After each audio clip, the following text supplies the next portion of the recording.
When The Outer Worlds was released last year, I felt it was the perfect remedy for those who felt burned by what Bethesda was doing with the Fallout franchise. The combination of player choice, meaningful decisions, endearing companions, and fantastic world building combined to make a game I deeply enjoyed. Now, Peril on Gorgon, the first DLC for The Outer Worlds, has been released, giving us an entirely new reason to explore the solar system of the Halcyon colony. Does it deliver a fresh gameplay experience, or is it simply more of the same, which wouldn't necessarily be a bad thing? Peril on Gorgon takes place mid-game in The Outer Worlds. After a mysterious package containing a severed hand and an audio recorder is delivered to the good ship Unreliable, it directs you to an abandoned mansion full of old robots and wealthy heiress Minnie Ambrose. The hand belonged to Private Detective Lucky Montoya, who was hired to investigate the mystery of what happened on Gorgon, a research station run by Minnie's deceased mother and owned by Spacer's Choice. Now that Lucky is dead, or at least short-handed, she wants you to take the case in his place. And so you head to the asteroid in search of her mother's journal in hopes that it will finally solve the twin mysteries of why the asteroid was abandoned and why it's now overrun with bloodthirsty marauders. If you're a fan of hard-boiled detective fiction, you're going to be right at home in Peril on Gorgon. All of the cornerstones of the genre are here, from the wealthy heiress to extreme corruption to the MacGuffin of the missing journal. There are even dramatic music cues through the DLC that trigger whenever you hit a particularly noir moment. Didn't they stick the preservative in before or after? Though the story does have some intriguing beats, it repeats many of the same ones found in the main game, just with a detective thriller twist. The corruption of the corporations was well established in the Outer Worlds, and they choose to focus on it here again. While the expansion is specifically about the depravity of Spacer's Choice, the corporate negligence and unbridled cruelty uncovered comes as no surprise, although strangely your companions seem rather taken aback. As would be expected of the Outer Worlds DLC, there are tons of fascinating and bizarre characters found both on the asteroid and in other locations throughout the system. My favorite encounter was with a certain Spacer's Choice vendor who made a uniquely unbalanced sales pitch for their products. The voice acting remains as stellar in quality as the main game, and the dialogue is very, very well written. Something new added to the mix this time are audio diaries, similar to the ones found in Fallout games and BioShock. They add a tremendous amount to the story, although I do wish there were more of them and fewer terminal entries. I love reading lore, but the sheer amount of inane emails found on terminals throughout Gorgon tried even my patience.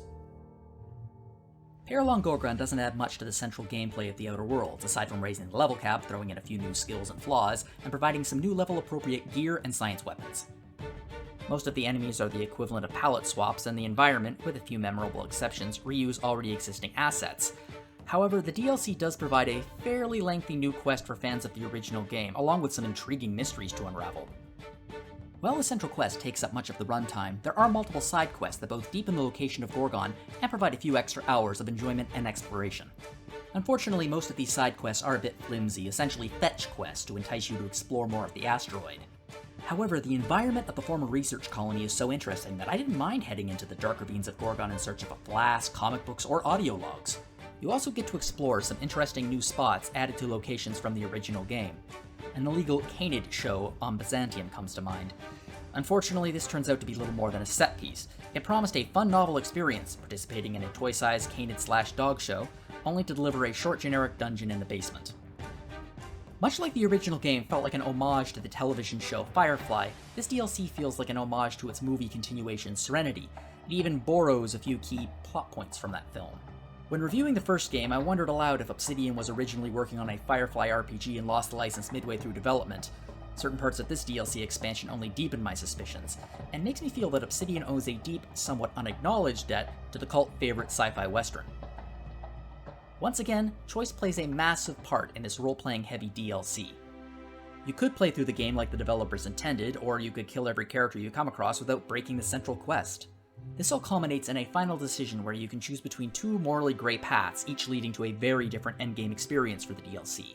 One provides a fantastic final dungeon, but an unsatisfactory ending, while the other provides a wonderful ending, but a truncated and boring final dungeon.